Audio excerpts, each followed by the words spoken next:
Hi everybody, my name is Justin Maas and I'd like to welcome you to my studio and to this course on how to draw a likeness. So the very first thing I want to do is basically just put in an oval, okay? And you know, that's not a bad start no matter what you're doing. I'm using a very light pressure, okay? I probably didn't need to go over it again, but if you use a light pressure and you use multiple lines, sometimes when you start to what I call lock in the line, so really kind of hone in on certain specific lines, if you've got a number of them, sometimes it's easier for you to understand, but not everybody draws that way, so don't feel obligated. The next thing we're going to do is we're going to take a center point, okay? Because we're looking straight at this person, right? This face, and I'm going to do a male face, right? It doesn't really matter. Again, you're going to use whatever face it is as your, you know, if you ever look at a map in the corner, there's a legend that tells you the scale, it tells you all that stuff. That's what we're making, is basically a legend for drawing portraits, okay? Now, the very first thing that probably everybody knows is that the eye line is about halfway between, right? If we were to measure that out, that's roughly half. And I mean, I'm just eyeballing this stuff, right? I'm not actually using, you know, any sort of measuring instrument or whatever. I mean, it's not like I could anyway, because I'm kind of making this stuff up, right? But this is one of the real fallacies, okay? Because people do a drawing and they always put that line in the center because that's what we've been told. The eyes are exactly halfway between the chin and the top of the head. But it's not true. They're usually there. On most people, they're there, but not always. I mean, imagine we've got skin stretched across our face with muscle and cartilage and stuff, but not every, if you've got 100 real skulls in front of you, not every skull is going to be the same. Some are going to have higher heads, some are going to have lower heads. Well, those eyes are going to be different in proportion, right? So the eye line is not always going to be central, okay? When you look at someone and they have a very long face, that's a perfect example of someone that probably has an eye line that is not central, okay? So just remember that. It's a great place to start, okay? When I started drawing, always look at it. Always think, okay, where are we at? I know it shouldn't be up here, right? When you give a kid a piece of paper and they do a drawing, they always put the eyes around this level, right? Because we take the area of the forehead and the hair for granted. We don't think about that stuff. But as I said, this is the ideal face, right? This is the sort of the average, the sort of, not perfect, but the kind of the face that we're going to build off of, okay? Now, generally, and I'm not going to place the eyes yet, generally the face is going to be 5 eye widths apart, okay? So keep that in mind. I'm not there yet, but that is something that we want to do. So if this is our eye line, okay, there's a couple of different things that people use to kind of track this. One is, remember, this is the top of the head, right? So if this person has hair, it's probably going to be kind of like this, okay? I'm just making kind of some crazy hair, but let's say it's like that. So this would be the top of the hairline, right? So assuming that they have lots of hair, that's where it is. If we take this space and we divide it in 3, so that's roughly there and maybe right around here. No, that's a little, sorry. I'm kind of coming in a little low, I think. Maybe right around here, actually. So we've divided it in 3, okay? This is going to be where your hair goes, so I can put some hair in just to kind of give you an indication, okay? This is going to be your eyebrow line, okay? And this is going to be the base of your nose, okay? A little Rudolph red nose there, okay? This I just want to actually, I went too dark. A lot of times when I do these demos, I use a 2H, but the F is a really nice mix. Little side note, if you like to use an HB, F is essentially the same as HB. The F stands for fine, so it should sharpen a little bit better. I think it's actually closer to an H, but you know, the manufacturers say it's the same as an HB. Anyway, it seems to hold its point a little bit better, and it certainly sharpens to a sharper point. So I like it for demos. Anyway, back to the demo. So I said, so that's the one thing. You can break it in 3, okay? And so the other thing we can work out is if this is where our nose is going to be, right? The ears will be pretty close to in line with that nose, and the top of the ears are going to be pretty close in line with the eyes, okay?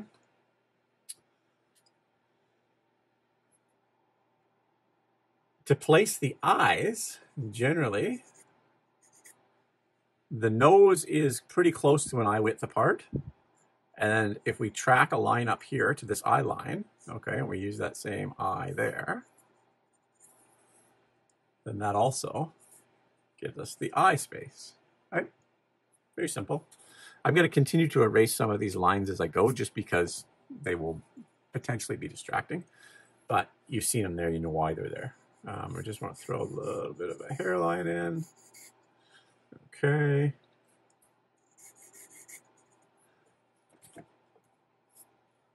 Okay. So we've got the eyes, we've got the line for the eyebrows, we've got the nose, and now we need to figure out where the mouth is. Okay, now, one of the things that that is often talked about is the distance between the chin and the nose. If we divide this in 3, okay, so this is the bottom of the nose, this is actually the center of the mouth, and this is the little indent in the chin. Okay, so this is 3, right? This is 3. Okay, this is halfway, right? You see how it all kind of comes together. And as I said, the problem is a lot of times when you look at demos in books or videos or whatever, they'll show you how to do this, and then they just assume that you know how to draw a face from that. This is just our starting point, okay? The corner of the, so if we now try to kind of figure out the eye here, okay, we're gonna have like an eyeball there. The center point of that eye generally will come down right to where the mouth is, okay, assuming that he's got a closed mouth, okay, and that is how we determine where things are on the face. Okay. Now, obviously, things like how big to make the eyebrows, you know, the curvature around the nose, things like that, we're going to just kind of guesstimate, right? And that, I think, is where people kind of get confused, because they think, okay, so this is where everything's going to be. The eye's going to be here, the nose is going to be here, the mouth's going to be here.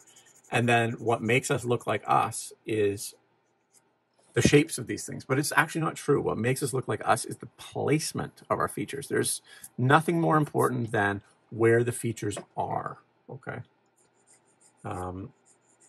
Certainly adding in things like the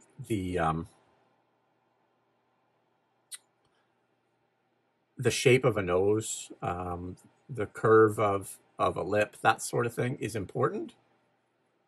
But the most important part of the whole equation is, are the things in the right place? Okay, because the thing is, if you draw a picture and get the shapes wrong, okay, let's say that you make someone's eyes wider or a bit bigger, but you have them in the right place, okay, it'll still look like them. It may not look that much like them, okay, it may only vaguely look like them, but it will still look like them.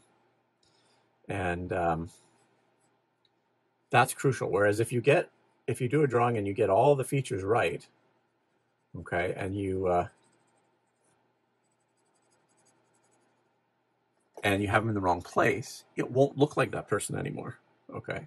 Even though you maybe are more accurate than the first scenario where you get things in the right place but the wrong shapes, okay? As I said, I apologize, I am doing a little bit of shading here just because it's force of habit, but this little area down here, I would say that when people draw faces, a lot of times they get this section right, okay? I think it's because we focus so much of our energy onto that. But I'd say that this area down here is one of the most problematic, as well as the jaw, right? So people get the jaw wrong, partially because, you know, when you look at a picture of someone, if I've got something handy here, yeah, like this one of Dylan McDermott, you know, there's hard edges, right? So you look at a nose, very hard edge. Even the mouth, there's certain areas where they're hard edges. But the jaw, because it curves around, sometimes it's difficult. It can be very difficult to get those edges right, okay? So I'm just, you know, kind of filling this in a little bit just so that we've got a bit of a shape to work from. As I said, this is going to be your guide if you want to follow along with this tutorial. You certainly, if you don't want to use my guide, you can absolutely just listen to what I'm talking about and draw along yourself, because there's no right or wrong on this, right? This guy doesn't exist. He's in my head.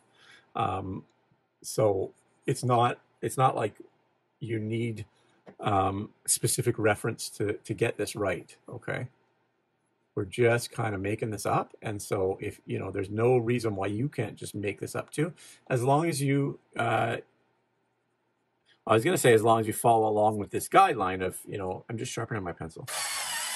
So I use an electric sharpener, so I try to mention it. I know some people, when they listen to these videos, are wearing headphones or earbuds or whatever, so I don't want you to get caught by that. As I said, I was going to say that you could just make sure that they're the same proportions, but really it doesn't matter, right? Because the thing is, if we're making a French-English dictionary and you're going to Spain, you're going to need a different dictionary, right? So in other words, it doesn't really matter what this ends up being, as long as you can use it to create your own drawings, okay? And I know this may seem confusing right now, and hopefully as we kind of use it and build off of it, it'll become more clear. The next demo that I'm going to do, I'm actually going to use this to draw off against two kind of famous faces, people that you know that have very, very different sort of faces. And I think that will help to explain how you use this. And as I said, if we use the analogy of building a road on each side of the bridge, we're going to try and figure out a way, or on each side of the river, we're going to try and figure out a way to build a bridge to help you get across, right? And that's really the thing. And it's sort of funny. It is complicated stuff, right? I mean, the fact remains that we are so good, human beings are so good at recognizing people, but we're so bad at being able to verbalize why we recognize them, what we see. I mean, you know, even myself, if I think of my wife, okay, I've drawn my wife over the years. We've been married for 22 years. Over the years, I've drawn her hundreds of times, right? I have complete sketchbooks just of her. And if you asked me, if you held a gun to my head right now and you said, draw a picture of Maggie, I don't think I'd be very accurate, right? Even though I've drawn her tons of times, I know exactly what she looks like, obviously. If I tried to draw it, I'm not sure that I would get it right? Because there's so many, I mean, it would be close, right? It's not going to, like, you know, look like someone completely different, but I'm not sure that I would be totally accurate, because there's so many little nuances that even though I know her intimately and I know her face structure well, and I know, you know, I've also drawn her, I don't necessarily think that I could do that. Sometimes I'm going to actually make myself do that, I think, just to see kind of how that goes. So this is the basic outline. And as I said, the only thing that we kind of didn't look at is the width of the eyes. So we can do that with this pencil. So I've probably drawn his eyes just pretty much dead center. That's pretty good.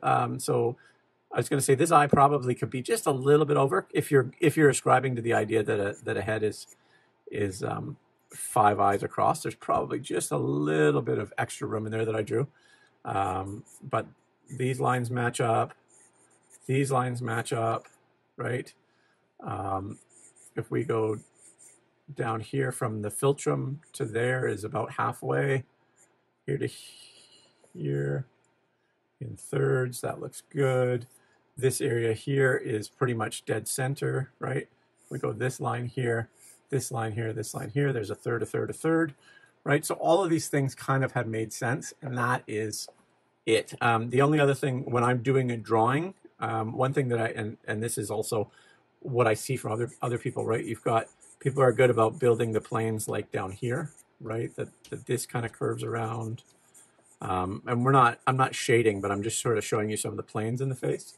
There's often a bit of a smile line here, whether the person's staying still or not. I like to curve the corner of the mouth because I find that gives it a bit of softness.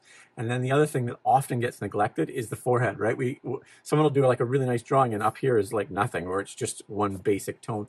There is actually, like, if you look at the skull, there's this bone right here that kind of your skin stretches over, and it generally creates kind of a little plane like that. On some people, it's very pronounced, right? They have, you know, almost like a blockhead like that. Obviously, you can get some brow lines, right? When you raise your brows, you get these lines in your forehead. We don't need to indicate that. Generally, when you are drawing up here, there's a highlight up here because it's a flat area. And then the other thing that's just, and again, this is not like a proportional thing. I'm just very briefly talking about if you were to start rendering and looking at planes. One thing that is always very crucial is this area. So between the eyebrows and the bridge of the nose here, this area right in here is almost always in shadow slightly. I mean, it doesn't have to be a lot, but you think about it when you look at the head in profile, this part is flat, the nose comes out, this part right in here. So if your forehead's like that, in here actually goes back. So this part generally takes a little bit of shadow, and people sometimes miss that. And I don't want to do too much more on this drawing because it's not about rendering, and as I said, this guy doesn't even exist, so it's not so crucial. But that is your basic ideal, you know, perfect in the sense that it's the average face. Okay, now I've drawn him Caucasian. It doesn't really matter. You could do it however, you know, however you want to work. And we will certainly talk about how different ethnicities vary. I mean, for the most part, it doesn't really matter, right? If you're drawing someone that is a different race, the only thing that you have to bear in mind, obviously, the values might be different, right? If their skin tones are different versus a very pale redhead or something like that. And then the other thing is that if you're drawing someone of a different race, usually, you know, maybe their nose is a different width, or their lips are wider one way, or, you know, the shape of their eyes are different. But the thing is that varies no matter what, right? So it doesn't matter whether someone's you know, white, black, brown, or whatever. They're all going to have different shapes of features. So I don't even approach someone of a different ethnic background any differently than I do a Caucasian or whatever, right? Because it is essentially about feature placement and overall shape. So there you go. I'm going to stop drawing now. I've got this terrible habit as I'm doing demos, I often will continue to, I should add some here, or I should, but this is what I want to show you. So I'm going to scan this now. I'm going to upload it, and then by the time you guys are watching this video, you'll be able to use it to draw along. Or as I said, you can just use, you know, the instructions that I've given you to create your own face like this. Okay, so I will see you in the next demo.